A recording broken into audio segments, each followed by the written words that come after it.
Kilat News Updates.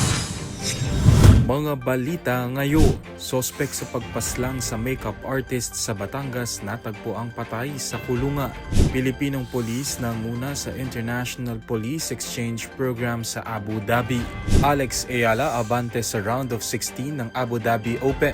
Nakamit ang career high WTA World number 45. Ako po si Cesar Soriano para ihatid ang nangungunang mga balita sa buong kapuluan.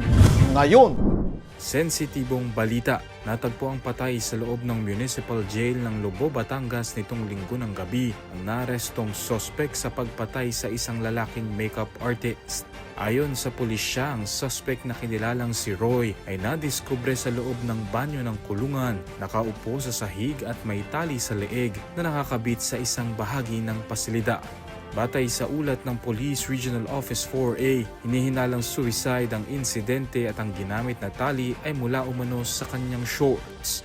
Ang 22 anyos na si Roy ay naharap sa kasong robbery with homicide at qualified carnapping kaugnay sa pagpatay sa makeup artist na si Aljan Abag, 34, na natagpo ang patay sa baybayin ng Barangay Fabrica noong Enero 26. Naaresto ang suspect sa San Francisco, Quezon noong Enero 31 kung saan nakuha sa kanya ang motorsiklo at iba pang gamit ng biktima.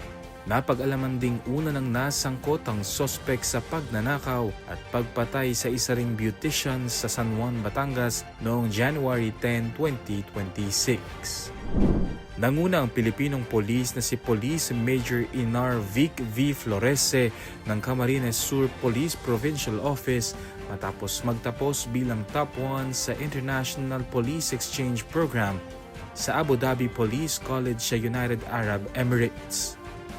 Kabilang si Florese sa 52 international student officers mula sa 35 bansa sa programang inorganisa ng UAE Ministry of Interior katuwang ang International Association of Chiefs of Police. Tinanggap niya ang parangal noong Enero 29, 2026. Ayon kay CSPPO Director Police Colonel Virgilio O. Olalia Jr., ang tagumpay ni Florese ay nagbigay dangal sa Camarines Sur at Philippine National Police o PNP sa pandaigdigang larangan ng pulisya.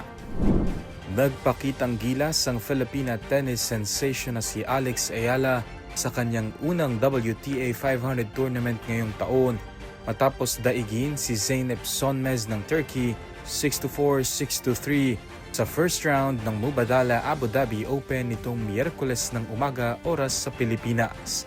Sa harap ng mayoryang Pinoy audience, maagang nagpakita ng lakas si Ayala matapos makuha ang unang break para sa 3-1 advantage sa first set.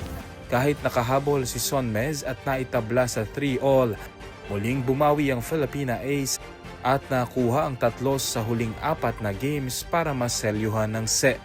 Sa ikalawang set, nagpamalas si Ayala ng 3-0 advantage. Sa kabila nito ay hindi sumuko ang Turkish player, ngunit nagawa ni Ayala ang crucial break para sa 5-3 lead at tinapos ang laban sa ikalawang match point.